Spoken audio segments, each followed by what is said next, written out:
Hi, Hannah. Hi, Tia. It's been a bit of a while since our last episode with the lovely Liam Garrigan. It has, yeah. It's been quite a while. And I think the irony is we actually originally recorded this episode before that one so that we would be super prepared and ahead of the game. And then we weren't happy with it, were we? So here we are. Here we are. Months later. Yes. And there is a reason why there's been a slight delay, which is a lovely reason. Would you like to share that reason? As a reason? What reason?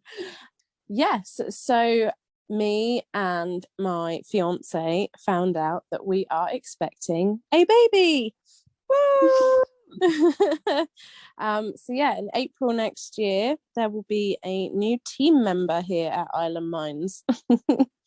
Very exciting news. I expect them to host as soon as possible, regardless of course speech ability. I'm sure that they will have a lot to say on these very, very easy subjects. Yes, but yeah, no, that is really wonderful news. Yeah, it's very exciting. Obviously there's a lot of anxieties and stuff that we are now dealing with, which we'll probably discuss in another episode, which will actually probably be like a therapy episode for me. But yeah, no, it's super cool. We're very excited. And it's baby Dumford. Yeah. Well, as we've said in our previous episodes, you know, that perinatal one, that's perfectly natural to feel all of those things as well. It doesn't have to be, you know, happy all the time or even any other time with some people, and that's okay. But you're doing brilliantly. And I have to say, like, obviously the perinatal episode was really eye-opening for us because it wasn't something we've experienced, but it has been super interesting. I've only been pregnant, it will be 20 weeks the first week of December, and people do have a habit of saying, oh, just enjoy this time. And, it's ironic. You're sat there vomiting into a bowl and there they are telling you to, like, enjoy it, you'll glow. And you're like, actually, today I just want to wallow in the filth of my emotions and literal filth. That's, again, that's perfectly natural and understandable. And I think you can want a baby but not enjoy the pregnancy part. I don't see that you have to, like... Yeah. And I have to say, apart from the scans, which have been, well, as anyone that's ever been to a scan and seen their baby for the first time on the screen, it's indescribable. You can't, it's not an emotion that I can put into words. That was wonderful, but the actual pregnancy part thus far has not brought with it any enjoyable benefits. I'm very grateful that I am pregnant and that I'm able to, so I haven't taken it for granted, but frankly the actual being pregnant part, I'm sick 24 hours a day, I'm tired all the time, I'm really pissed off with the world for no reason all the time, and when I'm not annoyed at the world, I'm crying. I don't necessarily wish I had the same excuse, but I don't know what my excuse is for being pissed off at the world and crying all the time. No, obviously, only kidding. I'm not comparing mine. No, don't be silly. It's all fine. My mum revels in the fact that she didn't even know she was pregnant for 4 months because she had no symptoms. I'm like, it's really not the time to be telling me that, frankly. But it's fine. I mean, it's not fine. Yesterday, I shouted at Kirsty Allsop on location. Well, I know. I really gave her both barrels. What did she do?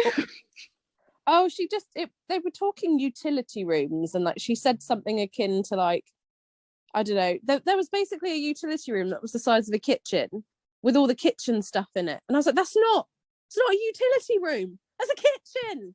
Like, you don't need a utility room to be, like, for your home to be valid. It would be nice though, wouldn't it? All right, Tia.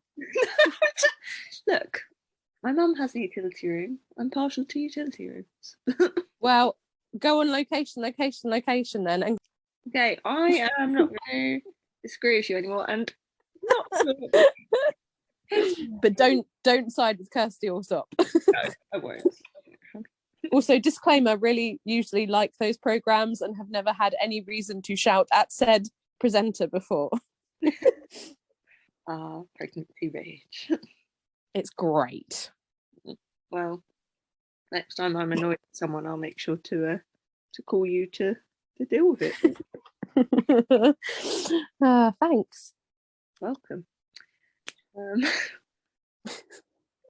No, it's lovely to be doing this again, and I know we both found it really hard to not be excited and cheerful, because we do have a very sad and emotive topic to discuss today, but it's okay to feel more than one emotion. It is. Two things can be correct at once. Exactly. So this month's topic is, as Tia has just said, quite an emotive one.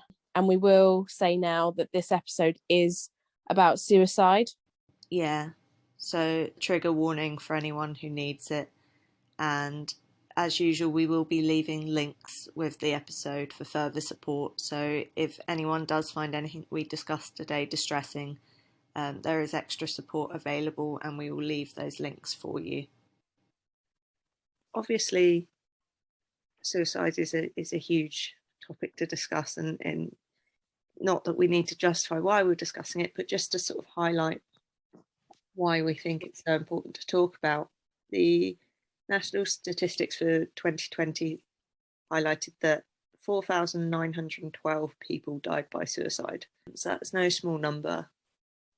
And obviously, it's one of those things that does have a lot of stigma and shame and a lot of myths surrounding it. And I think talking about it is just so important to try and break some of that down.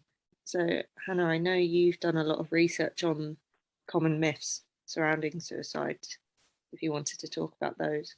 Yeah, absolutely. So there is actually a lot of literature online from really good websites such as Mind and the Samaritans, which really go through a lot of this in detail. And at the moment, there are a lot of free courses that people can do to get a better understanding of some of the things we're about to go through.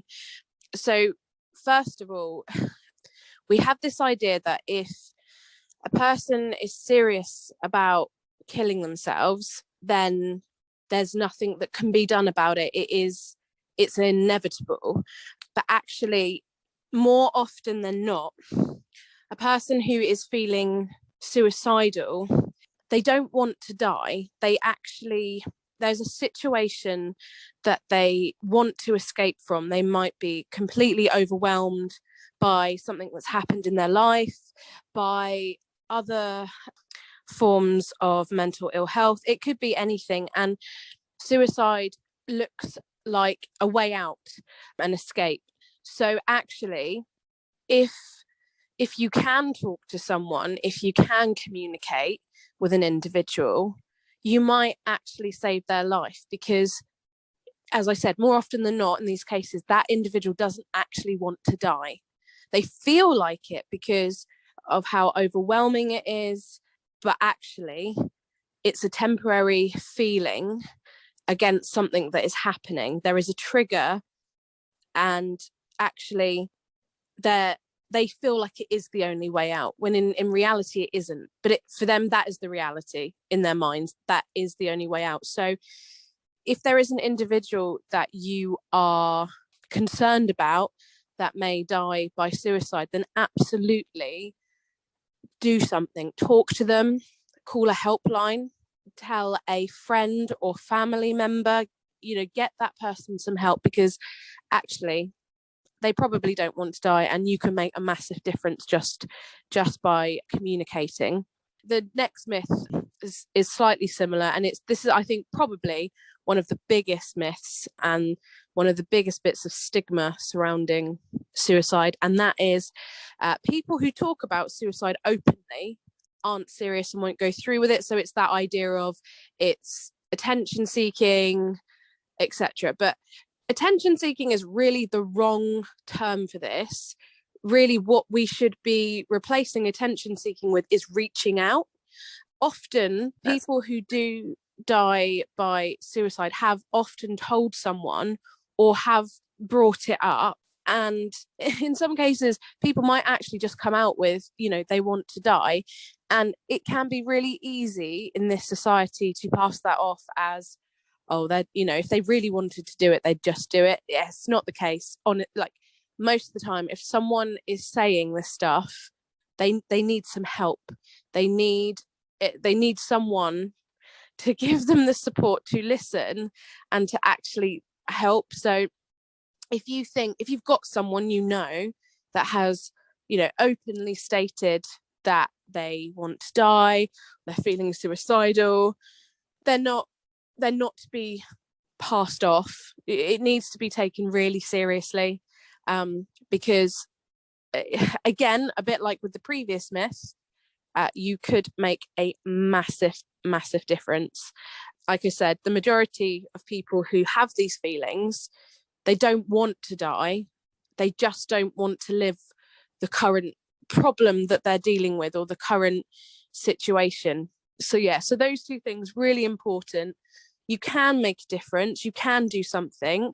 And if someone is talking about this stuff, don't pass it off. Try and retrain your brain to, instead of go straight to, oh, they're attention seeking, to they're reaching out, they need help. It's really, really simple little things like that. Just looking at things in a slightly more empathetic way, will make a massive difference. Absolutely. Another myth, a lot of people believe that you have to be mentally ill in the first place to think about suicide.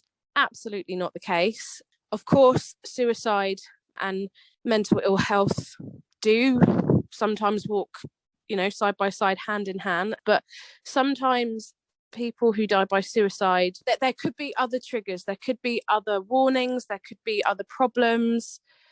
So another statistic, just to throw it out there for this myth, it's 1 in 5 people have thought about suicide at some point in their life. But, it's not, it can be things like grief. So really, you don't have to be mentally ill to think about suicide. There could be many reasons. You could have had a string of real bad luck, over a short amount of time, and that could lead to suicidal thoughts. Grief, that can lead to suicidal thoughts, and we'll probably cover grief in a bit more detail later. But then on the flip side, there are people who do die by suicide who do have mental health problems, but you don't have to have it. It isn't, no, that's an absolute myth. It's absolutely not the case 100% of the time.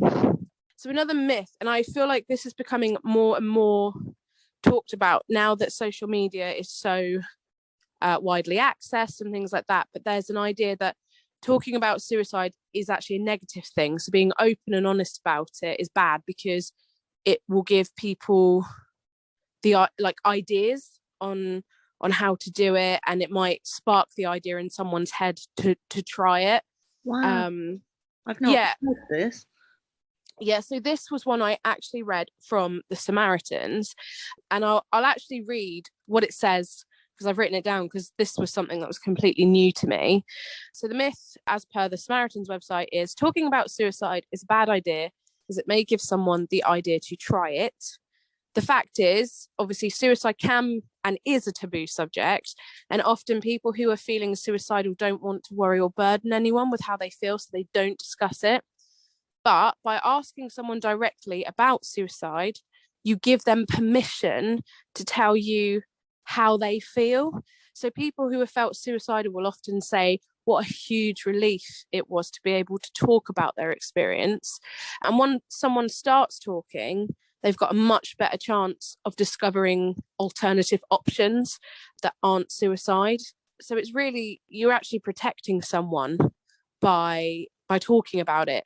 And it's unlikely that you are going to give them, the idea or the inspiration to think about suicide. So that was a new one for me. The other new one, and I thought since we're heading into the winter, I would just add this one on. By the way, this is by no means an exhaustive list. There are so many myths that exist surrounding suicide, but this one was specifically taken from the Samaritans website. The other places I've sourced these from are Mind and the Mental Health Foundation. But this next one, most suicides happen in the winter months. Mm-hmm. So yeah, but the fact is, suicide isn't just related to seasons and sort of the nicer weather bringing out, you know, the serotonin and things like that. Actually, suicide is more common in the spring, and there is a notable peak in risk on New Year's Day. So New Year's Day and spring are statistically the most common time for suicide. But obviously, that being said, there are some additional difficulties in the winter, because we know that a lot of people do suffer more. There is, you know, seasonal affective disorder, and generally it can be a bit grim in the winter anyway. But yeah, most suicides don't happen in winter months, and there are many reasons as to why people think about suicide, and it isn't just because the winter is a little bit sadder than summer. So really, to summarize, talking about suicide isn't attention seeking. Suicide can happen all year round. There's no particular time when you need to be looking out for it. Or if you do have friends or family members or colleagues that you're concerned about, act on it, do something about it. And yeah, I think the real important one there is people who are suicidal want to die. More often than not, they absolutely don't. And if you act on it and do something, you absolutely could be saving a life. Yeah, definitely. Those are all so interesting, and yeah, definitely things I've heard before. Something I wanted to pick up on particularly, and I know we've discussed this before, is the idea of talking about it being attention seeking. You may remember a few months ago I shared a post that I saw that we both found very poignant, and it said, "We live in a culture that treats talking about mental illness as attention seeking, but also treats suicide as a tragedy." So you'll often hear cases of people dying by suicide and then comments surrounding it saying, "Oh, that's so sad. Why didn't they talk to us? Why didn't they talk to anyone?" But when people do discuss mental ill health, they get a backlash. And it's called attention seeking. So yeah, and obviously when me and Tia talk about, actually, if someone is talking about this, they're reaching out, that's not to say that if if there is someone that has attempted this or has died by suicide, we're not for 1 minute saying that people have missed the signs or it's anyone's fault. There is a severe lack of education when it comes to mental ill health and things like suicide prevention. And a lot of the time, we just don't know what the signs are, which is why it's really important to stamp these myths out, because that's really the first step in understanding how we can prevent this from happening. But yeah, I just wanted to point out that it in no way is it a blame game for anyone. This is, this stuff hasn't been talked about openly, really, to the extent it is now before. So everyone is learning, everyone is having to unlearn things we know about the brain. So please don't think that, it's not blame game. Yeah, I couldn't agree more with that. And it's such a difficult thing to discuss and process. This is something I've had personal experience with, and it's really hard because you can't feel personally responsible for these things. It's a natural feeling to have, to say, I wish I'd known, I wish I'd done more, or I could have saved them. And you can't think like that in those situations because you don't know what would have happened. And it's not going to be one person's responsibility. It's going to be much bigger than that. But yeah, it's very natural to feel guilty and like you could have done more, but that's not. Yeah, that's definitely not what we're saying. We're just saying that having those conversations at those early stages are so important, because if you can have those conversations then it might not get to the critical stage. We're lucky enough to have each other and have strong support networks. So if we're feeling really low, we can address that at an early stage, so it gets nowhere near that critical stage where we'd have a plan to die by suicide. But people who are isolated or alone, if they don't have that support around them at the early stages, that's just going to escalate and keep escalating. There's some really good points there. Yeah. And with like the myths and stigma, I do find, I don't know if you feel this way, Tia, that like the media and some representations in film and TV do not help. I don't know, I mean, I couldn't watch this. Jack loved it. I don't know if you were able to watch it, but there was a Netflix show called 13 Reasons. Yeah, I couldn't. It was too triggering for me. Yeah, we'll probably discuss this in a whole separate episode. There's lots online about this, so I do encourage you to have a look at that. Google searches actually did rise by 20% after that show came out on suicide. It has sparked a lot of debates and conversations, which is obviously a very good thing. A lot of those debates has been centered around glorifying and romanticizing suicide, romanticizing self-harm, sensationalizing things. And if anyone out there watched the show and had, has positive things to say about it, has negative things to say about it, we'd love to hear from you. And it might be that we have an open debate conversation about that, but it's just really important to bear in mind that online depictions or depictions on streaming services or any show in the media can be problematic, and it's really important to do research so that we're not taking these things as fact, because a lot of the time these depictions are quite fictional.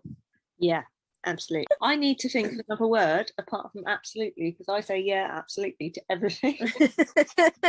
In every episode, I did it in my interview, Chris.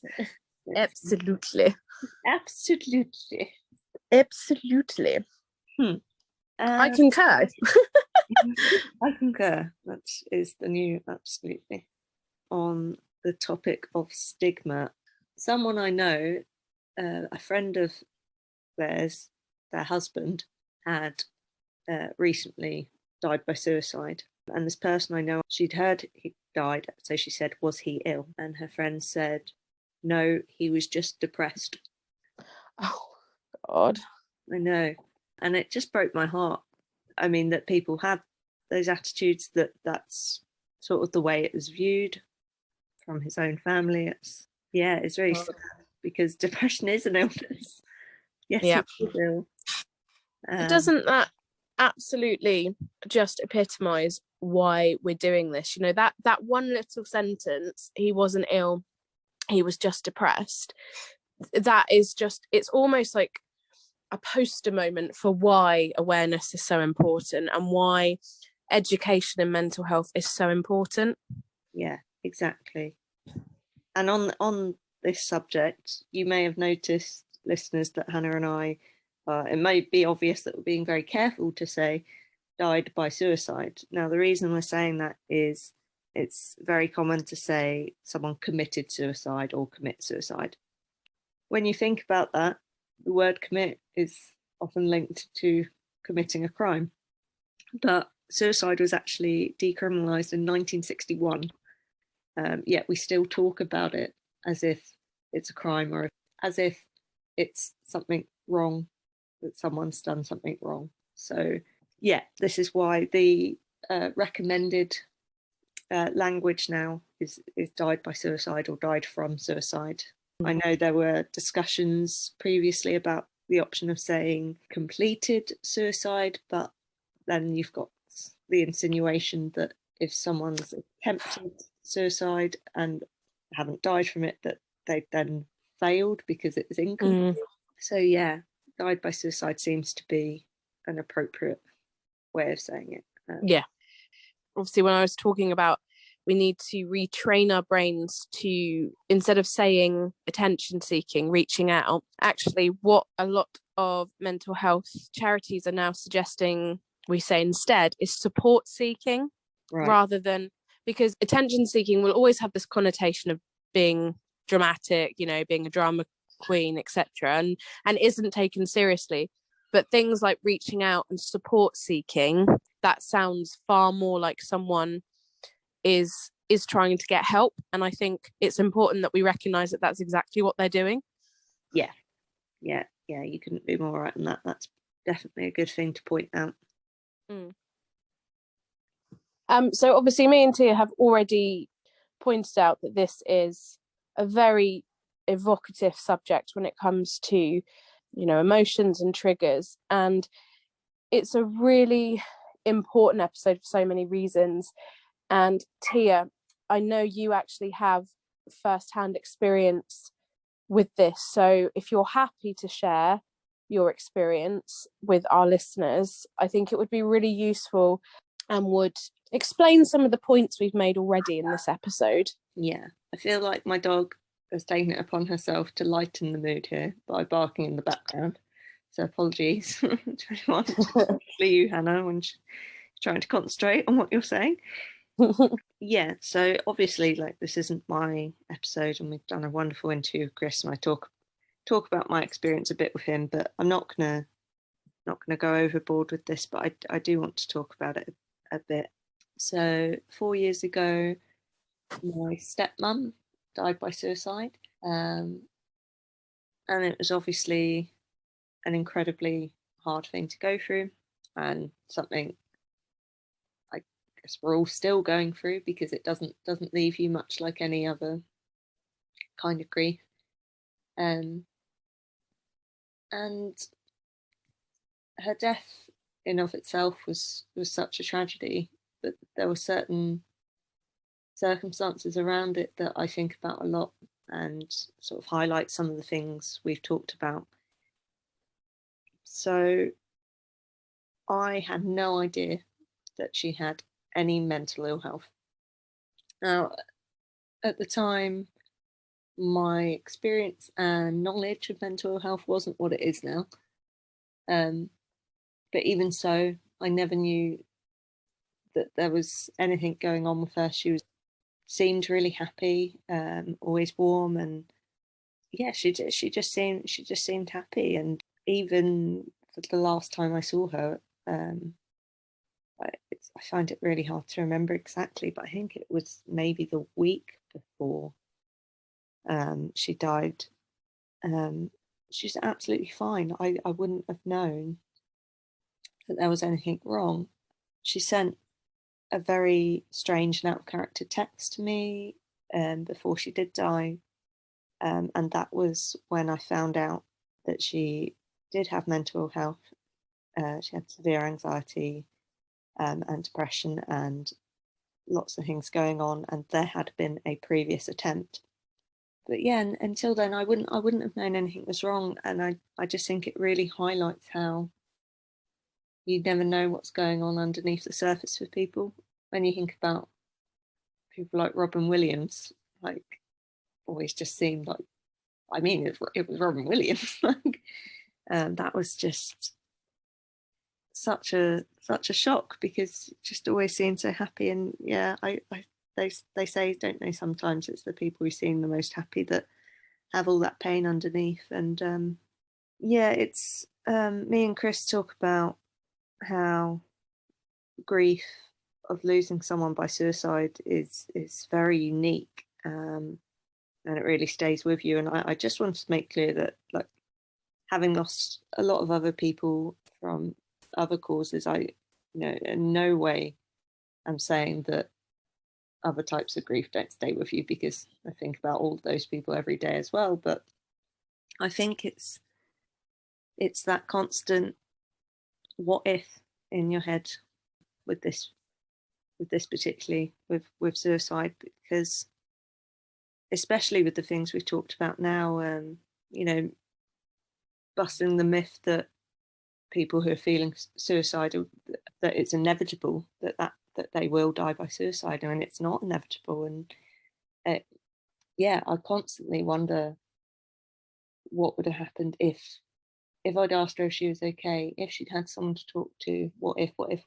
And as we said before, you can't blame yourself for that, and you never know what would have happened, and it's not individuals' responsibilities, and it is just such a sad situation. But yeah, it really does, it does affect you. And something that made me very angry at the time of her death that some of her family members, the younger family members, weren't told how she died, and I don't think that was made known on a wider level, because people didn't want that to be her legacy, and I think that that's actually more of a dishonor to her memory to hide it, and you're just adding shame and stigma to the event after it's happened, after she's already lived with all of that shame and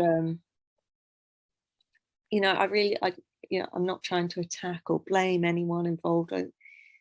That had to be their choice, and I understand, but I just think it's so sad because she was ill, and I think we be honest about that and say she died from heroin. Yeah, it's incredibly sad. She's 37 as well, so it's, like any age is sad, any age. Yeah, but that's young. It is, and I think a lot about another sort of what if element is, what life could she have had, I guess. Without, there's so much potential for so much life. Yeah. But yeah, it is what it is. It's awful, but I've learned so much from it, and it's particularly inspired me to want to speak up about these things and to fight for people who have mental health, myself included. So I thought it was interesting when you said about how the reasoning behind like death by suicide wasn't necessarily something that was acknowledged, because that then has its own detrimental effect on those left behind, because grief is a very human thing. It's a very natural thing, and there are several stages of grief. Along the line there is this element of having to confront feelings and face feelings and accept reality, and if you're not able to grieve in that way, in a way that is natural and normal, that can have its own effect on people as well. Yeah, no, that's a really good point. It's kind of like denying the truth, I guess, and denying people's feelings. I can't like stress enough. I don't want to like attack or judge anyone because they have no as best they could, and I know some people had those feelings of that she was selfish for what she'd done, and that's the trouble is that's a very natural response, and what I hope we do in this episode and having these discussions is just challenge that. I'm not always going to tolerate people's instant reactions to things because but generally with mental health and in a wider way, I'm happy to discuss things with people and just have that conversation.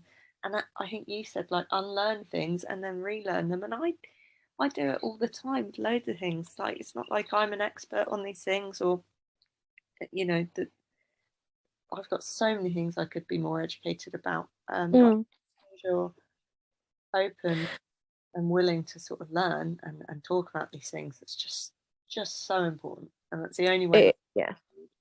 So yeah absolutely. I thought it was important to bring up grief, because grief in itself can actually lead to suicidal thoughts, because grieving can be so overwhelmingly emotional.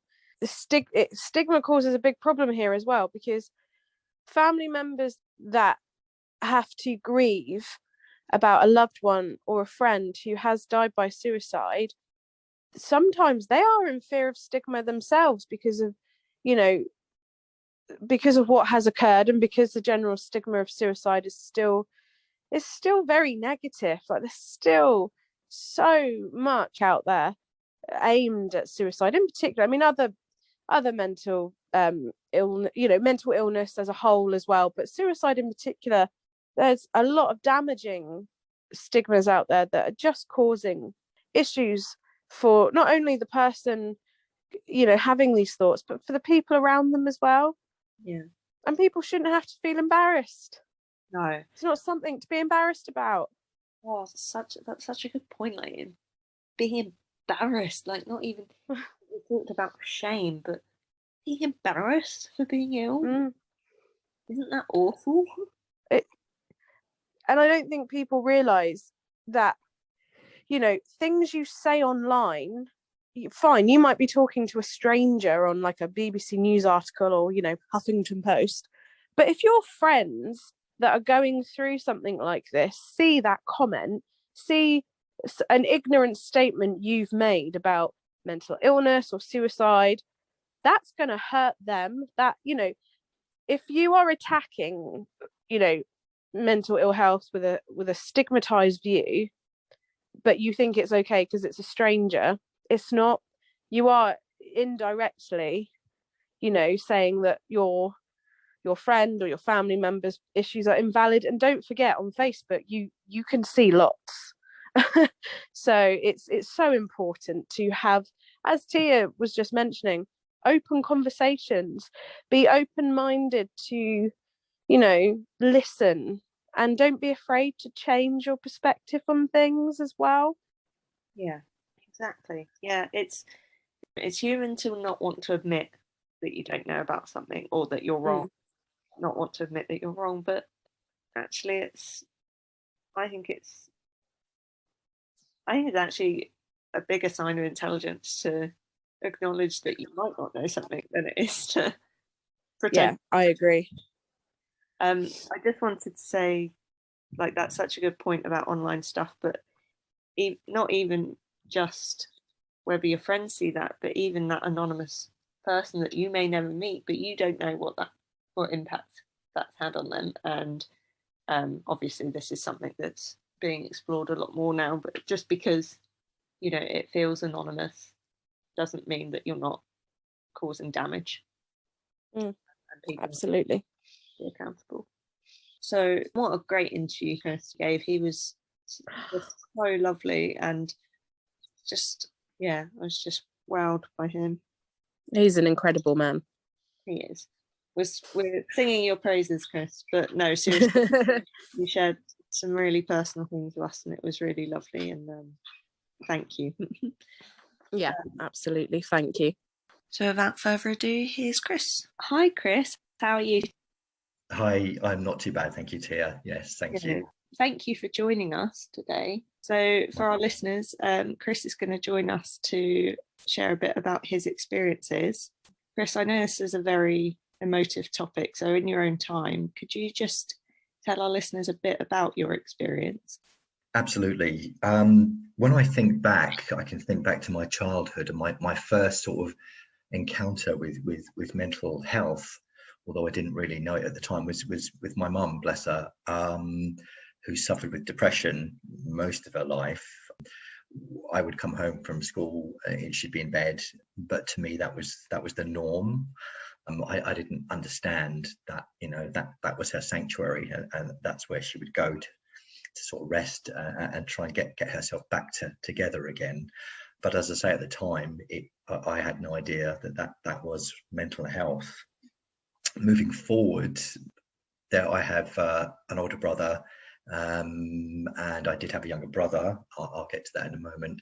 But yeah, my younger brother Steve, he suffered with mental health illness from when he was about 18, and just continued to go downhill. He saw various people to try and help. He was given different sort of diagnoses, body dysmorphia, schizophrenia, all kinds. And unfortunately, 2 years ago, he ended his life, which was, although it was something that shouldn't have been a shock, it was. The police knocked at my door at 2 o'clock on a Monday morning, you know, I knew that something had happened. And, you know, sadly, they come in with that information as they're obliged to do, and, you know, 10 minutes later they've gone, and I live on my own, so you're left with that information, and you know, what do you do at that time of night? And, you know, whilst I feel my brother is at peace now because he had a terrible time with his mental health, I know he's at peace, and I do get comfort from that. Yeah. I think the knock-on effect from that is bereavement. Coming to terms with that myself, I have struggled with that because my parents died. My mum died from cancer. My dad had heart problems, and whilst they are incredibly upsetting and distressing, you kind of move on. Whereas with suicide, bereavement is a very different ball game altogether, really. So yeah, it's still something I'm dealing with. Yeah, no, absolutely. I am so sorry for what happened to your brother. I know I said to you last night, my stepmom ended her life 4 years ago, and I've lost a lot of people in my life, and it is a very different kind of bereavement. Obviously, you've said to your brother he had a history of mental illness. If you don't mind me asking, how was he in the run up to him ending his life? It's a really difficult thing. I don't want to say where there are warning signs, but I know how it feels to feel like, yes, you know, I should have done more. It's not. That's obviously not where I'm coming from with it. No, of course. No, I'm happy to talk about it. Steve, bless him, one of the ways he coped with his mental health was he drank. Yeah. That was his. He said, he used to say, I drink because it gives me a mind. Okay. And it used to take away his mental turmoil, but obviously it wasn't really doing him any good in the long run. So he, unfortunately, a year before he ended his life, he had to go into intensive care. He was very ill, and he was in there for like 6 weeks. So he didn't have any alcohol at all, which was really good because it kind of dried him out. So we thought this could be a start for Steve because he came out of hospital, and unfortunately he went back on the drink, and sometimes it would be very difficult. I would get texts, and, you know, not very nice texts and things, and it wasn't Steve, it was just the alcohol talking. But my sister and I, we said, look, you know, we don't know what else to do with you, Steve, you know, so we kind of stepped back a little bit. Yeah. So, but he was looked after. He was in a sheltered housing place, which I managed to get for him, and it was lovely. So in terms of sort of, he was safe. He actually he didn't have any friends. The only people he would see would be myself or his support worker. But he did make friends with the next door neighbour, which was really, really good. You know, so pleased about that. Yeah. But his physical health deteriorated as well, and he ended up not being able to walk, and he was in a wheelchair. And I just think that enough was enough for him, and he ended up taking alcohol and medication over. Obviously, he took a lot of medication, and that's what happened. Yeah, very, very, very difficult. Yeah. Very difficult. As I said last night, it must have been and continue to be incredibly difficult. I think all types of grief do stay with everyone, but as we said, this particular type of bereavement, it's something I think about every day, and I'm sure it's something you think about every day. It does very much stay with you. It does, and it kind of hits you out of the blue. You know, I can become very emotional and tearful at the drop of a hat. I can see something on the television, someone can say something, I can hear a song, and it just triggers it. But I as time goes on, I try to, I think of Steve, and actually, you know, he's not in pain anymore, and he had a horrible life, really. It wasn't a life. It wasn't a life at all. But we just don't know how it happened, Tia. Really, we don't know where it came from, what started him off, because over the years he was looking at things like he wanted a lobotomy, Right. I think it's probably got a more modern name now, but he had ECT treatment. He went through it, bless him, and yeah, and I still miss him. Of course you do. Yeah. Mm. I know it's a very natural part of it that it tends to be that you wonder what you could have done, how things could have gone differently. And Yes. Yeah, there's a lot of those feelings around it. And in my experience, a lot of stigma and shame. I don't know if that's something you've experienced, if you feel like you are able to talk about it, or if people don't like you to talk about it. It's that's a really good point, because I've always considered myself fairly strong-minded, and I have to say that sort of since my brother's death, it kind of weakened me, and it was a series of events really that sort of 3 years ago my 6-year relationship ended, which was very difficult. Mm-hmm. Then I had 2 cats. They had to be put to sleep. Then my brother's death, my brother's suicide, and then I had cancer on my face, on my nose, which had to be sorted. And then we had lockdown. Wow. And a series of things that happened, and normally I wouldn't have mentioned anything, but on this occasion it was like, you know what, I'm actually struggling myself, and I was getting progressively worse. So I did seek bereavement counselling, which actually I did find really helpful. And also just recently, and again, I'm going to be open about it, I did go to my GP, and I am taking something to help with my sort of anxiety and my low mood at the moment, which is actually helping.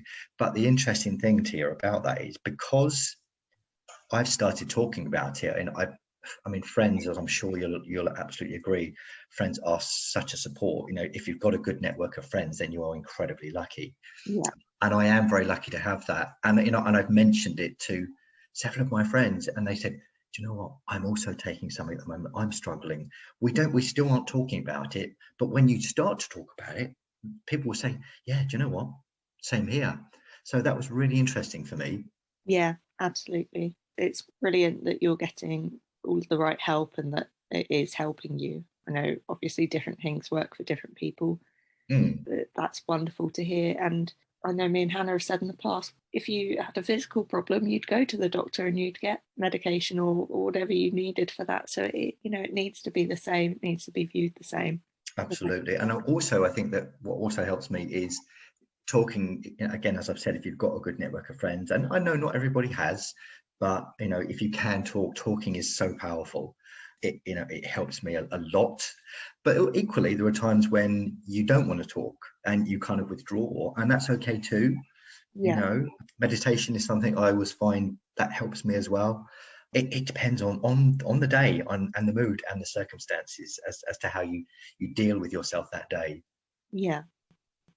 It's interesting to me that you said a few times you feel your brother is at peace, because a lot of the stigma that still surrounds suicide sort of has those awful attitudes that it's selfish and something really stupid to do, and people don't seem to have any understanding of the pain people are in. As you said, he was in pain, and obviously this isn't us saying recommending it, but it's an acknowledgement that people are in pain, and it does feel like their only way out. And something me and Hannah have talked about is it's not that people want to die, they just can't see a way to keep on living. So yeah, it's an acknowledgement really that how overwhelming that pain can be.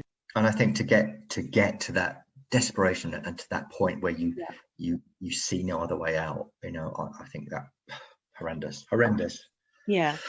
And I think from my point of view, that's why it is so important to talk about it, because again, you feel like there's more you could have done, and it's not always going to be the case in every situation. But for people who are feeling alone and desperate, and if there are people that we can help by talking about it, or by beginning to change that culture so that people don't feel so alone, that's what we want really.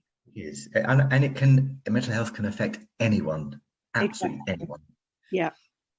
You hear also, which is good in a way, now you're hearing sort of celebrities that are, they've got mental health problems, and it is becoming more discussed and less of a stigma, but it is still a stigma. And I think we have to do more to get it out there and say, it's okay if to not be okay, and to have a mental health illness. Some people just live with it, some people manage it. There's no one given way forward, because we're all different. We'll all react differently to different treatments or some medications. As I've said, some people just deal with it, they manage it with meditation or some other form. But yeah, there's no hard and fast rule, just take this tablet and it'll be better. Yeah, exactly. But for me, and now since my brother's, we had the funeral, and then we were asking people to donate to the charity Mind. And then a few months ago, my nephew-in-law, he's an RAF sergeant. We had the Isle of Wight challenge this year. I don't know if you were aware of it this year, a few months back. And my nephew-in-law, Phil, he ran around the perimeter of the Isle of Wight, which was about sort of 69, 70 miles, carrying a 40-pound Bergen, like a military backpack. Wow. And he was raising money for Mental Health Research UK, and raised nearly £3,000, which was brilliant. And I videoed his journey, which was amazing and very emotive, because he did it in memory of Steve, which was fantastic. Oh, that's so lovely to hear. That's amazing. It sounds like you've had a very good support network, which is wonderful. Absolutely. And still do. Yes. Yeah. Was it acknowledged how your brother died when he did? I only ask because when my stepmom died, there were certain members of her family, like the younger members, they didn't tell. Yeah, no, we were very open about what happened with Steve. Yeah. I think you have to be. Yeah. Yeah, absolutely. And again, it's, unless you talk about it, unless you're honest about these things, then we can't move forward. We can't end this stigma that, mental health is like shameful, or, you can't talk about it. You can talk about it. And the more of us that talk about it, the easier it becomes. And then the more knowledge and information, the correct information, is given out about mental health. Yes, exactly. It was interesting. You said you'd always considered yourself strong-minded. I know you know this, but just because you have experienced, particularly after everything you've been through, perfectly understandable, but experiencing mental illness doesn't make you any less strong. And I know that's not what you meant by it, but I just wanted to reaffirm to you that you're, there's no weakness involved. Absolutely. And really, it is a strength, but it's how you think you feel. Oh my goodness, I'm not strong anymore because I've got a mental illness, or I'm struggling. Admitting it is a strength. It's a huge strength, and I'm not ashamed to talk about it. Hence, that's why I was quite happy to come and chat with you. I want people to listen, and if they are struggling themselves, then please talk to someone about it. It's okay. It's so many of us are struggling, particularly with the pandemic that we've gone through. I mean, my goodness me, the isolation that we've all experienced has been horrendous. Yeah, it has. And we've seen so much of that in services as well. I think me and Hannah said in one of our earlier episodes, it's obviously the pandemic hasn't been a blessing in any way, but it's definitely a positive step that people are starting to be more honest and open about their mental health. And I think taking a positive from mental health is it does make you appreciate, when you have a good day and everything, it makes you appreciate life, and it makes you appreciate your friends and your family and your animals, and whatever makes you happy. It is important to appreciate the days that you feel good and grateful for being alive and for being healthy. I think we have to focus on the positives as well, whilst we sometimes experience the negatives. Yeah. One of my coping mechanisms is just knowing, in my personal situation, that even when I'm in my low moods, I know that I am going to come out the other side.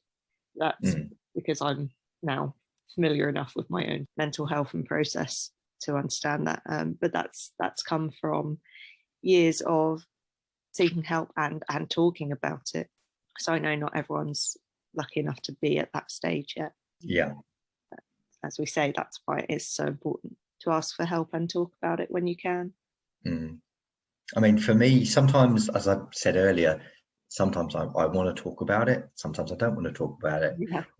When I withdraw, I just watch, some of my favorite shows or something, and it just takes you away from yourself for that time, which often helps too. Yeah.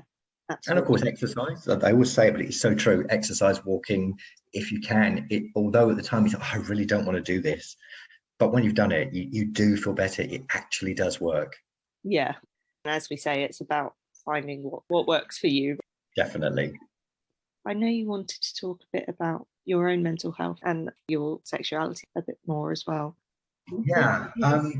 I'm gay, but I did actually, I was 17, 18 when I realized that I thought I was, but I struggled with that for 10 years. So that affected my mental health hugely. I withdrew from people because I didn't want anyone to know.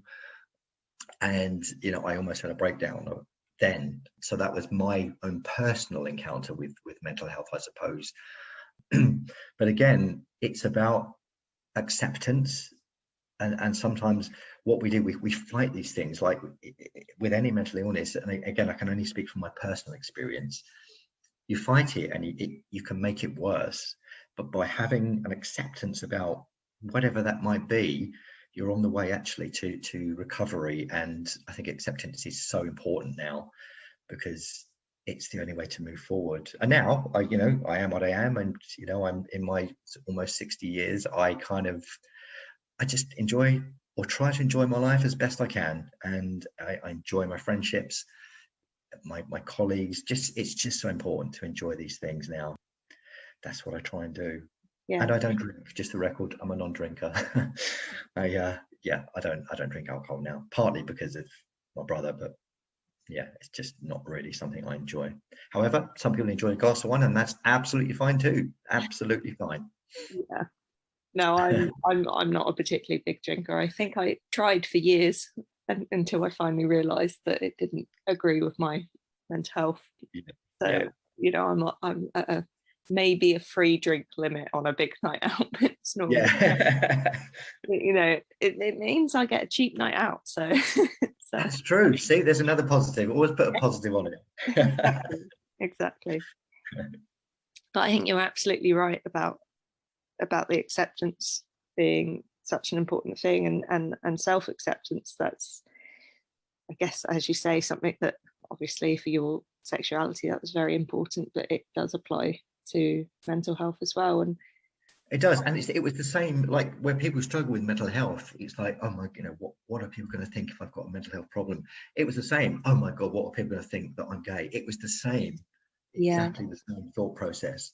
Yeah, it is. It's like with mental health, it's feeling like you're suddenly wearing a label, and I've definitely experienced it. I'll either feel like I'm going to get shame or stigma from that, and people think I'm doing air quotes here, but mad, or I feel like people are going to treat me differently, or sort of feel sorry for me and pity me, that sort of thing. And I hate that. It's my mental illness doesn't define me. It's just part of who I am. And yeah, it wasn't until I did get help and understood what was going on in my head that I was able to move forward. And as I say, even though I still have those bad days, just understanding my own mind better and accepting that that's what's going on, it's so freeing. Yeah, it is. Yeah. And like, just because of the things I've gone through, and don't get me wrong, people go through far worse things than I've gone through, but I can put a reason behind why I feel like I'm feeling, which also helps. I know some people can't always put a reason behind why they're feeling how they do, but I know that it's sort of, I guess I'm like a sponge, and I've soaked all this up, and it needs to go somewhere. I need to rinse the sponge out. So I think that's hopefully in time I will feel better again. And but I'm getting there. Yeah, well, you've been through the mill. Yeah. And I know it's easy to say, oh, someone else has been through worse, but that doesn't invalidate what you've been through. It's all relative, and it doesn't make it any less painful for what you've experienced. No, exactly. And I've always got I'm always telling jokes. I've got a sense of humor, but sometimes you can hide behind that. But I do think it's important to have a sense of humor if you can, and almost at times try to make light of it. And again, that's not for everyone, but sometimes you can just make it, oh, do you know what? I can make light of that today. I'm having a funny moment. Oh well, get over it. Yeah. But that's but I say not always. That's not for everyone, but that works for me sometimes. Yeah. Laughter is so important. It is, and I definitely I'm always making jokes. It is something I hide behind as well, but and again, don't want to make light of anything, but there are things I do from my anxiety that are just funny. Sometimes I'll feel like I've made such an idiot of myself in a shop that I think, well, I'll never go in there again. Like, absolutely ridiculous behaviour. Yeah, I understand that. People lately have said, oh, don't be hard on yourself, and say, but I'm so good at it. Yeah. You can get an A+. Exactly, yeah. That'll be my specialist subject on Mastermind. Brilliant. Thank you, Chris. Thank you for making it easy for me to sort of talk and interact with me, because you've made it much easier for me. I'm glad I've put you at ease. This is my first time interviewing, and I feel like I've just been okay. So yeah, you've been my guinea pig. I thought I should tell you at the end. Yeah. You did good, Tia. You did good. Nothing editing can't fix anyway. Hopefully not too much editing. I think we did all right. No, we did. Yeah, I'm glad you've been able to talk about it, and thank you for sharing your experience with us. You've made some excellent points, and yeah, I am so sorry for what happened to your brother, but I'm glad that you feel able to talk about it. Well, thank you, because obviously with your similar situation, you can understand how that feels particularly. So yeah, thank you for making that easy for me to tell. No, that's okay. I guess I would just reiterate, if anyone is struggling, just please talk to a friend, a family member, even if you want to pick up the phone, ring the Samaritans, whatever you think would work for you. Just do it. Just don't suffer in silence. There is help there for you, and you will be surprised at how many people will understand how you're feeling. Yeah, that's excellent advice. Thank you.